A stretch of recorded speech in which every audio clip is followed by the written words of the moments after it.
Well, hello, ladies and gentlemen. Um, Mr. Dorfler here for another installment of our video discussions. Today, we are going to talk about section 1.5 in our honors chemistry notebooks. Pardon me as I try to scoot up here a little bit. Um, anyway, I'm going to try to adjust the camera a little bit. Sorry for the whitewashed background here.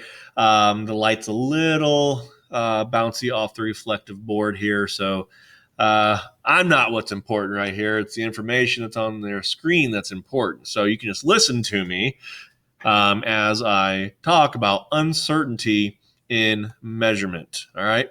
So when we talk about uncertainty in measurement, there are some terms that we need to discuss, and that is accuracy and precision. Oftentimes you hear these terms kind of thrown around loosely, a lot of times interchangeably, but they are different. Accuracy is going to refer to the proximity of which a measurement is to a true value of something.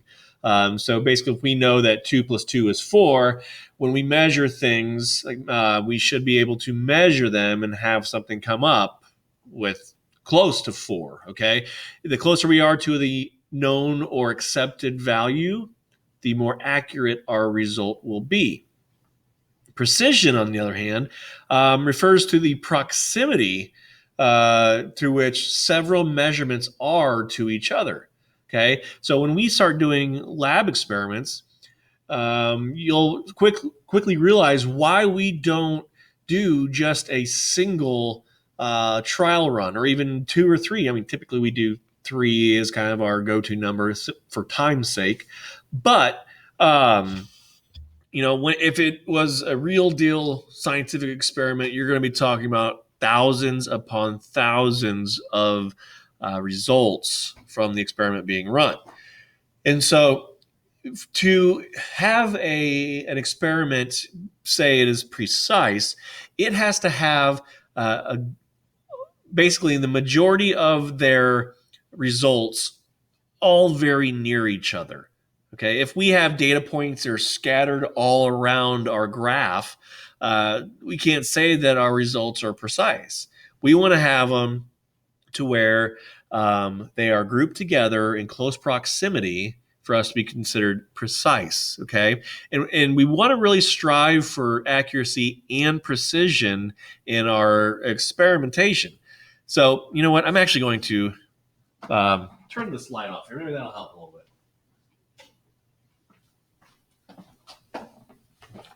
All right, that is a little better. All right. Anyway, as I was saying, we want to have accuracy and precision as large components of our experimentation. So if you look at the right-hand side of the screen here, you are given 3 different examples using a dartboard. Dartboards are a really easy thing to imagine, knowing that the bullseye, that red little bullseye, is our accepted value, our target value. Okay. And if we sit here and look at these 3 scenarios, we can describe each scenario in terms of accuracy and precision. So if we look here in this first one, we have 3 darts that have all landed within that bullseye. So we got a couple things going on. Let's talk about accuracy. Okay. Since they are all in the bullseye, they are all in really close proximity to the true or accepted value. So we would say it has good accuracy. We also see that those 3 darts are in close proximity to each other. They are near. So they have good precision. So the first one is good accuracy and good precision. Now looking at the middle one here. Okay. We have 3 arrows, again, bunched together, but they are right at the edge of the dartboard, okay? So in terms of accuracy, they are not very accurate at all. In fact, they are almost the complete opposite of accurate in this case. They are the furthest away they could be from the accepted value of the bullseye. However, they are grouped together in a tight formation, so they do have good precision. So you can have a good outcome in one respect and a not so good outcome in another. Okay. And then lastly, down here, well, this person's just all over the board. literally. The three darts, all three are nowhere near the center or the accepted value, so they are not accurate. They have poor accuracy, and they are not grouped together in the slightest. So they are far apart from each other, so they have poor precision as well. So just know that it's really not the right way to use those two terms interchangeably. So you got to think about it before you actually say what you want to say, whether it's accuracy or precision. All right. Sticking with the concept of uncertainty in measurements, we're going to be using a multitude of pieces of equipment throughout the school year here. Some are very simple and basic. Some are more precise and accurate. Okay. So notice how I said both precise and accurate. But it's necessary to take a look at the levels of uncertainty in the equipment we have. For instance, over here, we've got a graduated cylinder, a syringe, a burette.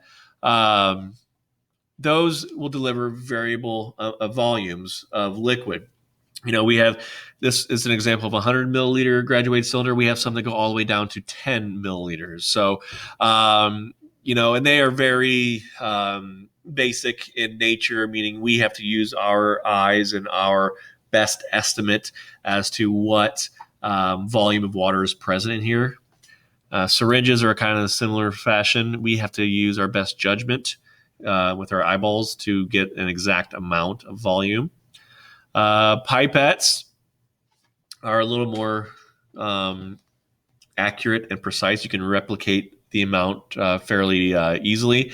In fact, this one has just got a rubber bulb on there that it controls the air pressure in it. I have used some in college level where you can actually set the pipette to deliver a specified volume. You can set it to where it draws up a specified volume and also releases a specified volume. So those are really nice. And so then we get to a volumetric flask.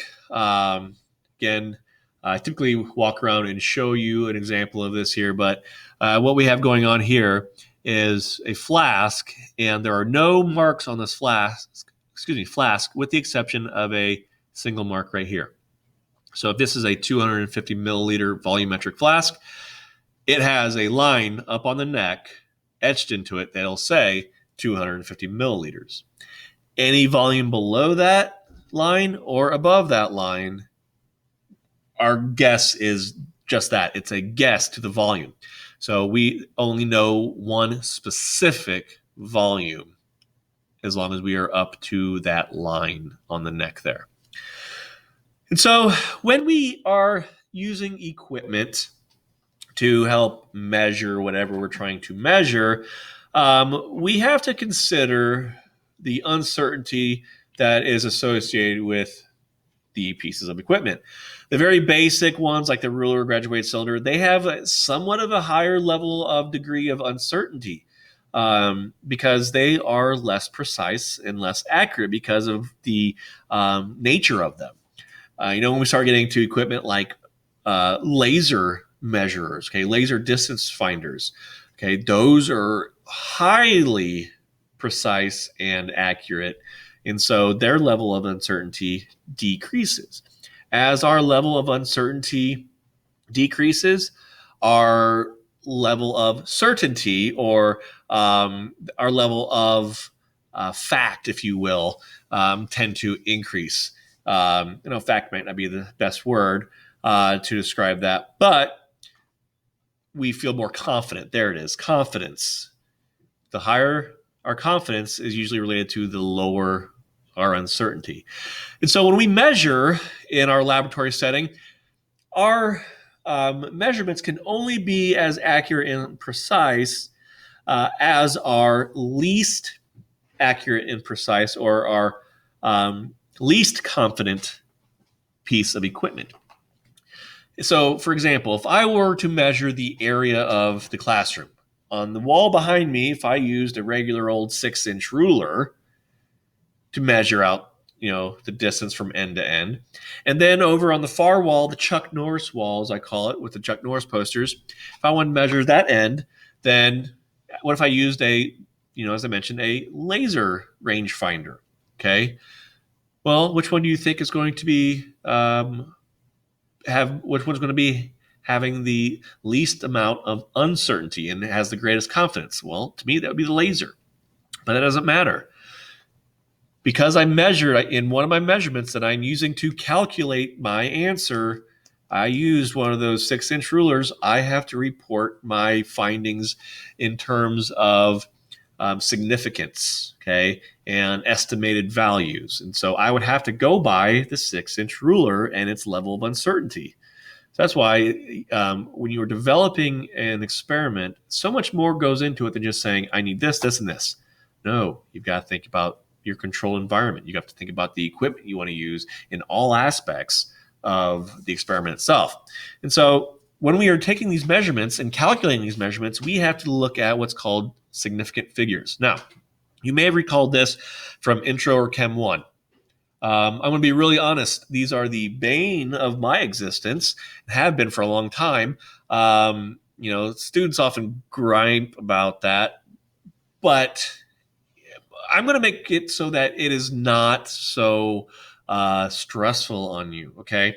In fact, last year, I just got done talking about significant figures to one of my classes, and no sooner had I just wrapped up the discussion than I looked and saw that I had an email from a student who had graduated from the year prior. And so the student said that don't let the students whine about significant figures or that it's a waste of time, because within the first week of that individual being in college, they had to use significant figures in their chemistry course. And he was the only one in the entire classroom that knew anything about those. So he said that he was literally teaching students in his class things that we had talked about the year and a couple years before that occurred. So not to pat myself on the back, no, I'm not patting myself on the back, but you need to learn this, okay? So really, a lot of it comes down to rounding numbers and what we consider to be significant. Okay, so when rounding calculated numbers, we pay attention to significant figures so that we do not overstate the accuracy of our answers. Because it all goes back to what type of equipment you are including in your measurements. So these rules you have to know. Put a big star on slide 44. Okay, rule number 1, all non-zero digits are significant. So anything other than 0 or anything that is not a 0 number is significant. Now, I'm not going to say the zeros aren't significant, because we're going to see here real quickly that zeros are, in fact, significant in certain circumstances. But if it's just by themselves, we got to say all non-zero digits are significant. Rule number 2, zeros between two significant figures are themselves significant. Okay. Let's talk about what that means. And I'm going to be honest, I'm going to try to see if I can't do this on here. So if we have the number, looky there, 2002, that's wonderful, isn't it? Okay. If I were to ask you how many significant figures this number had, well, again, all non-zero digits are significant. Okay, so I've got a 2 here and a 2 here, so 2 non-zero. But these 2 zeros are between significant figures. So the number 2002 means that it itself is significant. So there are 4 significant figures in 2002. Okay, now I'm going to erase this because I don't want to mess this up. Look at this, learning as we go. All right. How about this? Starting over at number 3. Zeros at the beginning of a number are never significant. So again, using my handy dandy drawing tool, if we have a number like 0.00049, 5, okay? These zeros at the beginning of a number, all 4 of these zeros are considered to be at the beginning of a number. They are to the left of the first significant digit, which is 4. So these are not significant. The numbers 4, 9, and 5 are significant. So this number would have 3 sig figs, as I like to call them. Okay, and then erasing, very carefully erasing, so I don't know if it's going to erase any of my other things. Nope, okay. And lastly, number 4, zeros at the end of a number are significant if a decimal point is written in the number. There's a couple different examples that I'm going to show you here. Okay, so if I have the number of 198.0, so 198.0, because this number has a decimal point, the decimal point is all powerful when it comes to sig figs, okay? Yes, the number up here had a decimal point here. That didn't mean anything, okay? Because those zeros were still to the left of the first significant digit, okay? So here, because of rule number 4, we've got 1 sig fig, 2 sig fig, 3 sig fig, all powerful decimal point, 4 sig figs. Because that decimal point is there, that makes 0 significant. So in this number, I've got 4 sig figs.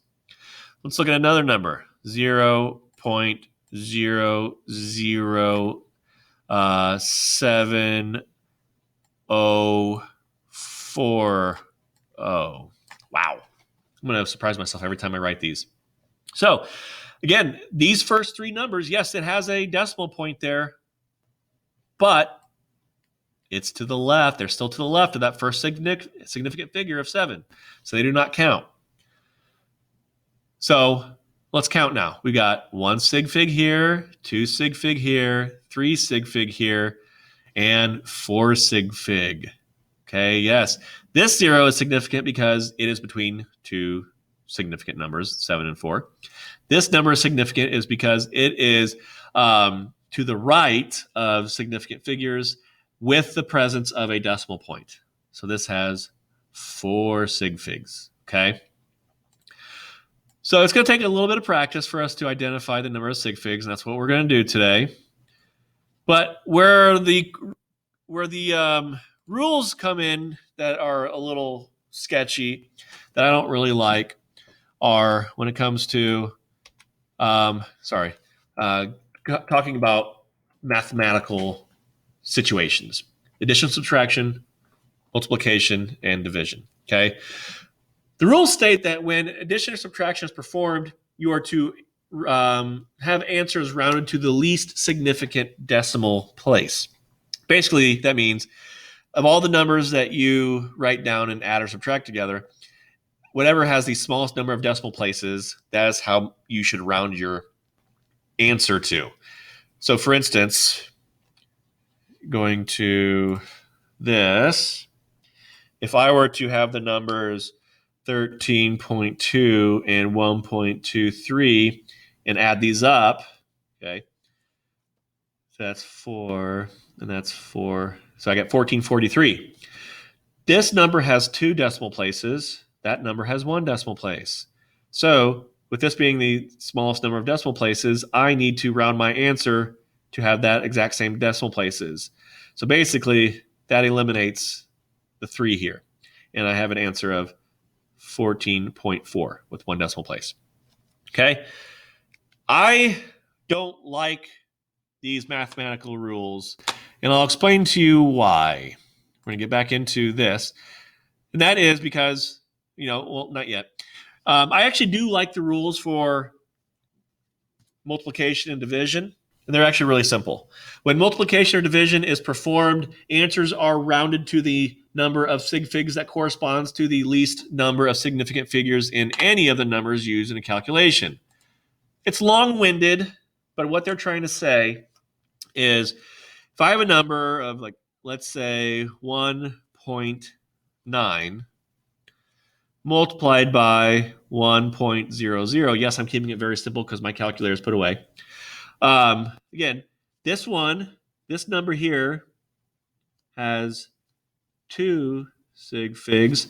This number here has 3 sig figs. So my answer has to be recorded and reported in the number of sig figs that matches the least number of sig figs that I use to do the math, which is right here, 1.9.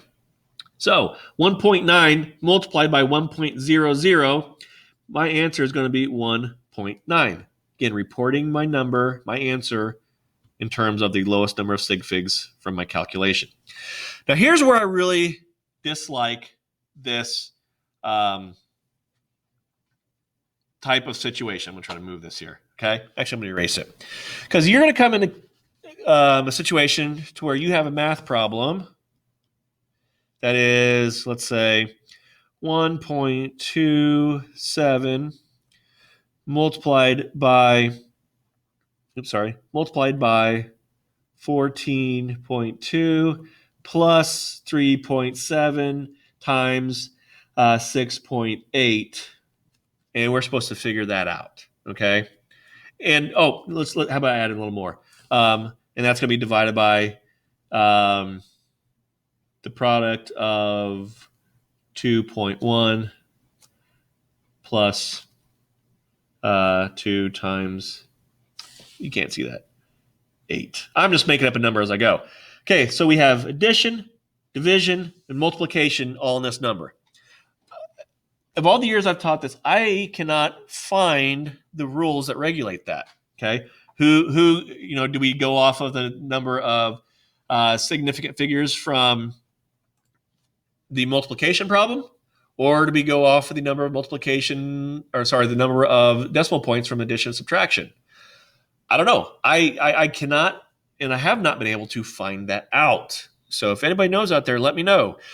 So for the time being, we're going to stick with these first 4 rules on slide 44, and we're going to just utilize, for now, the multiplication division rules, okay? Anytime we have to do a mathematical problem, we are just going to utilize, whether it's multiplication division or addition subtraction, we're just going to say, report your answer in terms of the least significant figures, okay?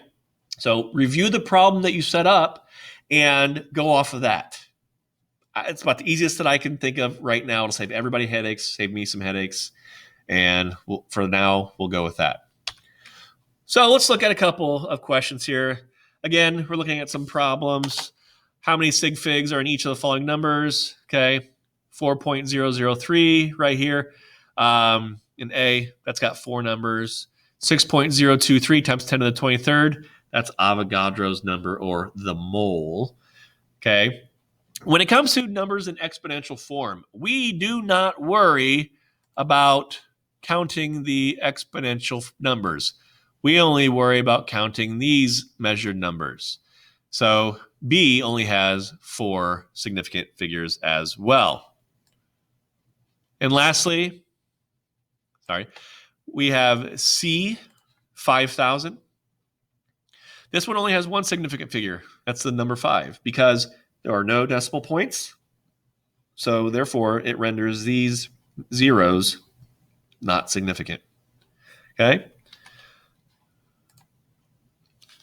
So let's look at these here. Okay? We've got A, B, I like this little tool, and C. Okay? How many sig figs in each? 3.549 grams. Well, this one's going to have 3. Okay, 1, 2, 3, 4. Wait, hold on. Yes. Sorry, I got confused by the number 3 there. I knew exactly what I was doing. Trust me. 4. I even looked at my answer in my notebook. End of the day, folks. All right, let's look at B, 2.3 times 10 to the 4th. Again, not worrying about that exponential value here. Going to cross that out. 2.3, that is 2. And lastly, 0.00134 meters cubed. See, I think this is where maybe I screwed up. I saw that there was the number 3 for C. So A has 4 sig figs. B has 2 sig figs. C has 3 sig figs. All right. Going to erase here. Almost done, folks. Got 1 or 2 more slides left. All right. Here we're going to look at how we solve sig figs in question. So the width, length, and height of a small box are 15.5 centimeters, 27.3 centimeters, and 5.4 centimeters respectively. Calculate the volume of the box using the correct number of sig figs in your answer.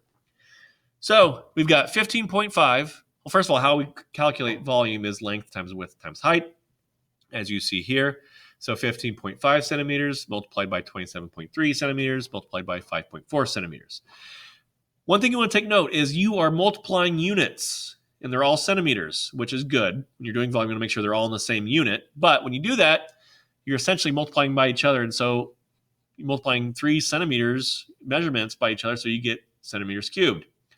And so initially you get an answer of 2,285.01 cubic centimeters. But 5.4 has the least number of sig figs in it. So you have to report your answer in terms of that number of 2 sig figs. So obviously this number is quite large compared to 2 sig figs. So the best thing to do is to toss this number into scientific notation. Okay. So you're going to take your decimal and go left, 1, 2, 3. And so now you have 2.3. You basically just rounded 2.285 to the last significant digit here.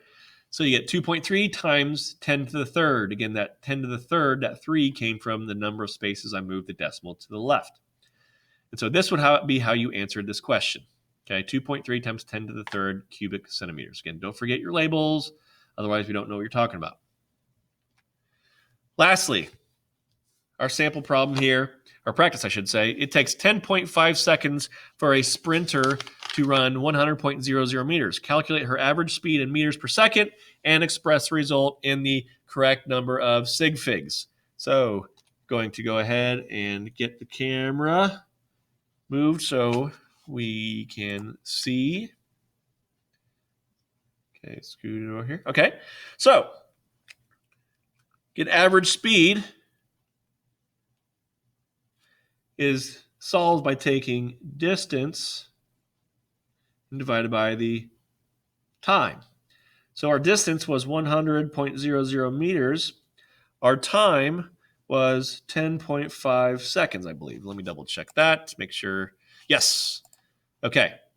So when we divide this, we get an average speed of 9.52 meters per second. Now, when you calculate this, you might get something a little different. But the reason why I answer this way is because 10.5 has 3 significant figures and 100.00 has 5 significant figures. So we have to use 10.5 as our reporting value for sig figs. That's why I get 9.52 meters per second.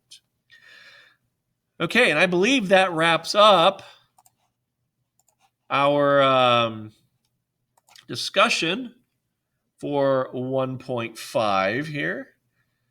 Yes, that brings us to dimensional analysis, our last section in chapter 1.